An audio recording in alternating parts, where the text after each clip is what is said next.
Mangwanani akanaka muri yeZimbabwe. Tinokuchingamidzai zvekare kune chimwe chirongwa pano paZim Facebook Secrets and Confessions. Tadzoka zvekare nemamwe mamessages. Rekedzai tibva tapinda mamwe mamessages edu atadzoka takakubatirai. Message yedu yekutanga yakamira sekudai so: hanzi makadi zvenyu mukoma, ndinokumbirawo kuti munge muchindiposterawo nyaya yangu makavikawo chitupa changu. Ininiwo ndiri mudzimai uye zvekare ndine makore 42 years ekuberekwa. Chandiunzawo pano inawo yekuti ndine confession yangu iyo yandiinayo nemurume wangu mukoma. Takasangana muzvishavane. Basa rangu randainge ndichiita, ndaitawo zvekutengesa. Ndaiti kana ndikaenda kuSouth Africa ndikanohodha taiwanzokugumira zvedu mumesina, asi zvinhu zvakazogumisidzira zvava kundifambira zvekuti ndainge ndava kutoenda ndichitonohodha kana kunana Joburg chaiko. Zvino mukoma ndakazoti ndaenda kuzvishavane apo pandainge ndabva kuHarare ndokubva ndachizosangana neuyo akazova murume wangu, but I was already married at that time. Murume wangu ndiye ainge akatondipawo start yekuti ndinge ndichitanga business. Saka murume uyu iye aipota achindibatsira achinditakurira zvinhu zvangu ndokubva tachizotanga kufambidzana. Saka mukufambidzana kwedu uko kwatainge tichiita, ndakabva ndaona kuti metsi dzedu dzainge dzichipindirana because wangu murume iye ainge achinamata. Of course ndiri munhu anonamata, but we need to know kuti kunyange uchinamata but vadzimu variko, no matter what you want to say. Saka murume wangu iye aishora stereke vadzimu, but achitoona kuti tinge tichibudirira muupenyu yainge iri nhau yekuti ndainge ndiine mashavi awo ainge ari pandiri. Saka izvozvo ndo zvaiita kuti tisanyatsokuwirirana even though we were married uye zvekare takazvara vana vedu vaviri, because ndaitiwo paya kana ndobuda ndichida kuenda kunohodha kana akandiona ndichimwaya bute pasi aibva atanga kupopota, in which ndaiti kana ndikafamba ndisina kumwaya bute pasi ndaisazofamba zvakanaka, ndaisangana nematambudziko akati siyanei uye zvekare dzimwe nguva ndaikwanisa kutobirwa kana kutorasa zvimwe zvinhu zvandinenge ndahodha. Asi kana kuri kunzi ndikabva kumba ndamwayawo bute ndaitoona kutoti ndinenge ndichizotofamba zvakanaka, uye zvekare dzimwe nguva ndaikwanisa kutoti mukuhodha paya munhu otoregedza kukubhadharisa zvimwe zvinhu by mistake, ndotodzoka kumba nditori nemari plus zvinhu zvatinenge ndahodha izvozvo zvaikasika kutengwa, ndodzokera zvekare kunohodha. Saka aigara akangonditsimbirira mweya wangu zvekuti ndigere naye ndainge ndisina freedom to express myself spiritually. Ndainge ndichingoshorawo vadzimu sezvo zvainge zviri izvo zvaainge achida kuti ndinge ndichiita, kushora vadzimu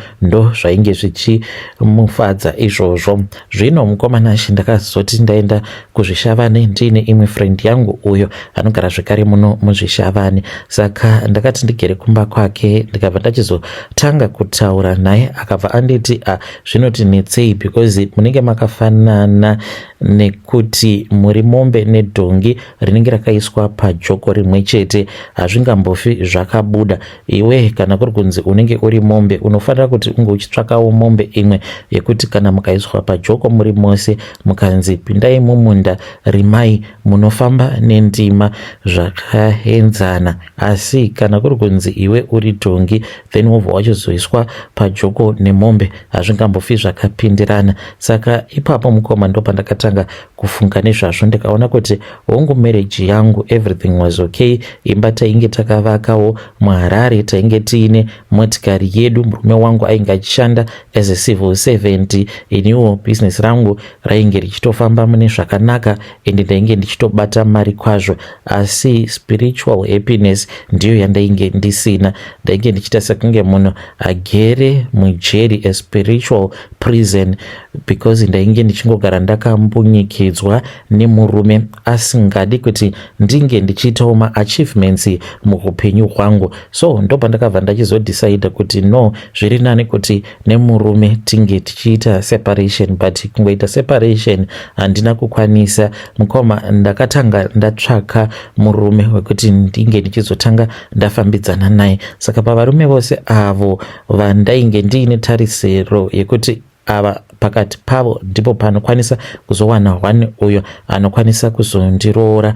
Ndo pandakachizosarudza ivava baba vekuno kuzvishavani. Sezvisinei vakabva vandipfimbawo mazuva acho iwawo apo pandainge ndichizvibvunza zvekare nekushushikana kuti saka ndozvifambisa sei. Ini handina kana kumbogara ndakaramba. Zvakaitika musi wacho iwoyo mukoma vakanditi vainge vachida kuti tinge tichienda pane imwe fuel service station vachida kudira fuel mumotikari mavo. Taenda kuya mukoma vakabva vachizongonditengera katekaway andikangoti thank you. Ndokubva tatotanga kutotaura paya dzimwe nyaya dzatainge tisina kumbogara takataura before. Ndikabva ndachizovabvuma. Saka ndakazotanga kuchita murume wangu ndikangoti kwegore rose asingazvizivi. Dzimwe nguva ndaikwanisa kutomuudza kuti ndiri kuenda kuSouth Africa but ndiri muno hangu muzvishavani ndisina kana kwandinenge ndamboenda zvangu. So mukoma ndakabva ndachizobatira pamuviri. Mushure mekunge ndabatira pamuviri ndipo apo ndakabva ndachizoudza murume kuti ini ndainge ndava kusada nezvake. Ndokubva ndachizotanga kugara kuno kuzvishavani. Zvino murume uyu mukoma ainge aine rimwe business iro raainge achida kutanga raainge asina kumbondiudza. Zvino ndakati ndava kuda kunozvara mwana wangu mukoma ndopaakabva achizondiudza kuti ainge aine service station iyo yaainge achida kutengeserwa noumwe bhururu wake. Saka bhururu wake uyu ainge ava kuda kubuda muZimbabwe ange achiendawo kumhiri kwemakungwa. Haimo zvayo muno muzvishavane location handichatauri hangu kuchengetedza business redu. Saka ndava kuda kunozvara kudaro ndopaakandiudza kuti ndo nyaya yange iripo. Saka painge pachidiwa mari. Ndikabva ndati zvino mari tichaiwana kupi because mazuva acho iwawo ndainge ndava kusaita zvekunoenda kuSouth Africa ndichinohodha ndichitengesa because ainge achinzwa godo. Ndaiti kana ndikangobuda ndichiti ndikuda kuenda kunotengesa aindirambidza. Saka pandakaona kuti local anondondirambidza kuti ndige ndichibuda ndichienda kunotengesa ndikati what more kana kuri kunzi ndikaenda kana kuSouth Africa ndichiti ndikuda kuenda kunohodha hazvingambobudi. Saka ndainge ndatova stay at home wife. Iye ainge akashayikirwa zvake nemudzimai wake. Akabva andiudza kuti tainge tichifanira kuti tinge tichiwana mari. Akanditi mari iyi tinokwanisa kuiwana kun'anga. Mukoma takabva tachizoenda kwaGutu kune imwe n'anga. N'anga iyi mukoma iyo inorapa nemakonye. Inenge iine zvimabhodhoro. Mumabhodhoro imomo munenge muine makonye. Takapiwa makonye iwawo tichinzi ndiwo madumwa edu awo ataifanira kuti tinge tichizodzoka nawo kumba. Madumwa awa takagara nawo mumba kwemazuva matatu. Makonye awa akabva achizonyangarika. Mushure mekunge anyangarika mukoma nashi takanzi apo pandinenge ndazozvara mwana wangu taifanira kuti tinge tichizodzokerako zvekare ikoko kwaGutu. Takazoita saizvozvo mukoma. Mwana wangu ndakati ndamuzvara tikanzi after 3 weeks taifanira kuti tinge tichizoendako. Ndokubva tachizoendako kwaGutu kuya. Then mwana mukoma akabva achizodyigiswa rukuvhute rwake uye zvekare painge paine rimwe dzvinyu. Saka dzvinyu iri ndiro ratakazobva naro kwaGutu tichidzoka naro kuzvishavane. Ndo chikwambo chacho even though tiine zvimwe zvikwambo makonye aya akachizoshanduka akaita tuvanhu tudiki diki. Pano nepapo ndipo patinouraya mbudzi. Mbudzi iyi tinofanira kuti tinge tichiurayira kumakuva pakati pausiku tongoisiyako ikoko. Then vanhu itwotwo tunobva twachizoenda twobva twachizononwa ropa rembudzi iya. Mangwana makuseni vanhu kunyange zvikanzi vaendako kumakuva ikoko kwatinenge taurayira mbudzi havambooni kana saini yekuti pano pakaurawa mbudzi ikasiwa pano. Saka itwotwo sometimes tunombouya kumba but not always. Dzvinyu ndiro ratinogara naro mumba medu. Saka dzvinyu iri ndo rinorutsa mari. Saka dzvinyu iri rakadyiswa rukuvhute rwemwana wangu. Saka ipapo mukoma tichiita mhiko idzi murume wangu ainge asina kundibudira pachena kuti mhiko idzi dzatainge tichiita ndedzekuti mwana wedu uyu tainge tichitomuita condemn yekuti ange achizokura ari chirema akaremara, haana kukwanisa kundibudira pachena. After mwana ndatanga kuona kuti development yake yava very slow and poor, uye zvekare ainge ava kungogara akanova, mwana asingambofari, asingachemi, achingogara akati zii chete nguva dzose. Murume wangu ndopa akabva achizondibudira pachena. Ndo zvinondirwadza muchindiona mukoma ndichiita sebenzi kudai ndichizvifumura pamberi penyika yose, vanhu vandisingazivi, kana imi mukoma handikuzivi, uye zvekare handina ukama nemi, hatisati takambosangana. Kuzviita benzi kudai mukoma, kuuya kwamuri ndichikuudzai nyaya yakadai so inonyadzisa kudai, inhau yekuti iniwo ndaneta nekuramba ndichingochengeta mwana uyu chirema ichi chandisingakwanisi kuti ndinge ndichipa rudo nekuda kwezvaari mwana. Handikwanisi kuti ndinge ndichidescribe urema hwake, because zvimukuda panenge paine vamwe vanhu vekuziva vakazondiziva vakaziva kuti ndimaininhika ava vari kutaura nyaya iyi. Saka zvinhu zvinondirwadza mumwoyo mangu kuti murume wangu iye akangondiudza kuti chinongodiwa ndechekuti tichange tichizongopa dzvinyu iri ropa rinenge rakasangana neurume hwake, uye zvekare nekudya kwarakaita rukuvhutirwa mwana wedu. Ndo mhiko dzacho idzodzo. Haana kundiudza kuti mwana uyu ainge achazoremara. Mari tinayo mukomanashe, nemurume wangu ndichitaura nemi kudai so ndichangoti tava nemafuel service station 3, asi mwana wangu ndiye anondidzimba mwoyo wangu. Ndinoti kana ndakamutarisa ndinozvibvunza kuti saka mwana wangu mukukura kwake achazovei, achadiwawo nani mukoma? Ini dzimwe nguva ndinombobatwa nemweya wekuti ndinge ndichingomudzipa mwana uyu ange achifa, ndinge ndichingomuzvorodza zvangu. Nhai kana kuri kunzi ndikaita saizvozvo ndinganzi ndinenge ndaita zvakashata here? Please ndibatsirei. Mwana uyu mukoma anotonditambudza uye zvekare anondishungurudza nekuda kwehurema hwake. Tafamba tichizama kuti tinge tichigadzirisawo dambudziko riri paari, not kuti kungorigadzirisa chete, but kuti kana kuri kunzi rikasagadzirisika tinge tichiedzawo kuti zvinge zvichiita senani, because mwana uyu mukoma haana kana chaanokwanisa kuti ange achiita. Ndiyo nyaya yandiunza pano. I was disappointed and I was betrayed by my husband, uyo asina kukwanisa kundibudira pachena kuti kunganga uko kwatainge tichienda kunochekeresa mwana wangu, uye zvekare kumuchekeresa nenzira dzinorwadza kuti anofa, anoita sekunge munhu akafa iye achiri mupenyu, nekuti haana kana zvaanokwanisa kuita. Kutaura haatauri. Kana mukoma ndingazotaura zvakawandisa, vamwe vanhu vakazokwanisa kubatanidza nyaya yangu, asi ndine pain mumwoyo mangu. Mari tinayo chaiyo yakawandisa, asi dai kwanga kuri kunzi mari iyi imari yekuti ukapa munhu anokwanisa kuita zvine musoro nayo. Kana imi mukoma ndaikupai mari, asi kunyange ndikanzi ndakupai mari yakawanda sei, mari iyoyo haina zvainombofa yakakubatsirai nazvo, uye zvekare inozotokutambudzai, because haisi mari mukoma, mapepa chaiwo. Munoona mapepa aya, nyoka iyi painorutsa mari hakusi kunzi inorutsa ma-US dollars, inotorutsa mapepa. Mapepa awa anenge ari matsvuku, kunyange tikanzi tiri kuenda kunotenga nayo mari iyi anenge angori mazipepa eredhi aya akaita sekunge bond paper, but anenge akachekwa. Saka unotobuda mumba wakabata mazipepa iwawo wotoenda wotonotenga. Asi mukomanashe, kunyange zvikanzi waenda ukanotenga uchitengeserwa nemunhu anonamata, kunyange anenge aine maziso emweya akavhurika, mukomanashe hatisati takamboita experience yekuti munhu anozviona kuti haisi mari asi mapepa. Kunyange tikaenda mubhengi tichinodhipozita mari, tinenge titori nebhegi redu rinenge rakazara nemapepa. Mari iyi mukomanashe vanotoigamuchira vachiona sekunge imari, izvo anenge ari mapepa. Saka kunyange vanhu vakachiva upfumi hwangu vakati madii matipa mari, kunyange ndikakupai mari asi inenge isiri mari, asi anenge ari mapepa.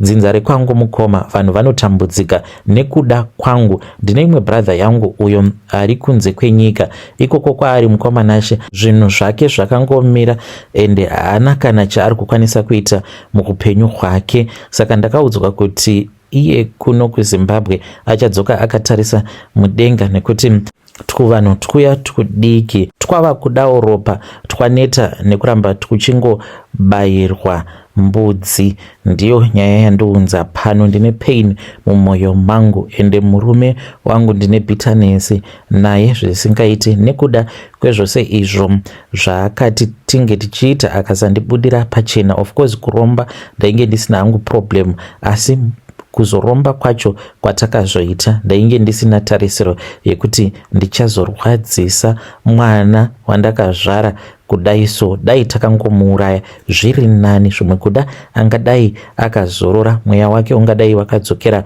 kumusiki. Zvino tatambudza mweya wake. Mwana uyu anongozviitira ipapo paanenge akarara, ende kana azviitira kudaro haakwanisi kana kutaura, haakwanisi kana kumuka, haakwanisi kana kuita sei. Vedare ndo message iyo yandakatumidzirwa ichibva kuna vahanzvadzi vedu avo vari kuti vafunga kuti vange vachiuraya mwana wavo. Vanoti dzimwe nguva kana vakapinda muspare bedroom maanenge akarara vanobatwa nemweya wekuti vange vachitora kana banga vongomubaya nebanga, kana kutora hanzi pilo vomuvhara kumeso kusvika achizonofa. Vanoti ivo pane zvakamboitika, hanzi pane pamwe apo pavainge vachida kumuisira dhibha, hanzi musi wacho iwoyo ainge achida sadza nemukaka, ndokubva vamubikira. Paya pavainge vava kuenda kunomupa zvokudya, vanoti vakatanga vaenda nepleti yesadza, vachizodzokera vachinotora pleti yainge iine mukaka. Hanzi ndo pavakabva vachizongodonedza pleti iyoyo. Hanzi vachifamba mupaseji vakangogumburwa ende havazivi kuti vakagumburwa nei, ndokubva vatongodonedza pleti yavainge vakabata, vainge vaisa dhibha mumukaka. Zvakangooma hazvo vedu. Ndo imwe meseji iyo yandakatumidzirwa ichibva kuna vahanzvadzi vedu. Ivo vari kuti havazive kuti voita sei.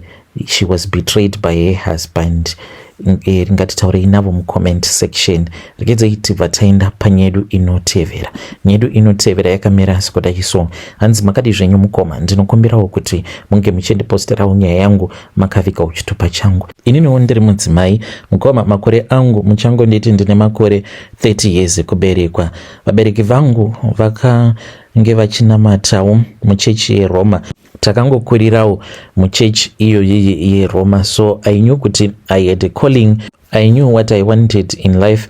Ndainge ndichida kuzova a sister, never to get married, just serving the Lord. Saka mukoma nashi, that is what happened to me.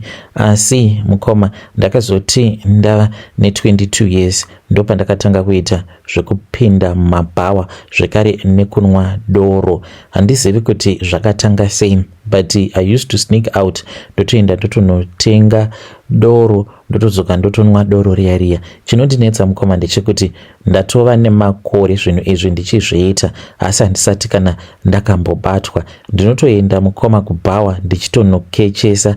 Handizviiti hangu each and every day, maybe pamwedzi ndinokwanisa kuenda kana 2 times ndichinokechesa, asi handisati ndakambobatwa. Uye zvekare hakuna kana anotombofungidzira kuti ndo zvandinoita. A lot of people vanotongofungidzira kuti ndiri munhu ari very holy, anotevedzera zvose izvo zvatinenge tichinzi tinofanira kuti tinge tichizotevedzera muchechi medu. Ndiyo confession yangu iyo yandiinayo.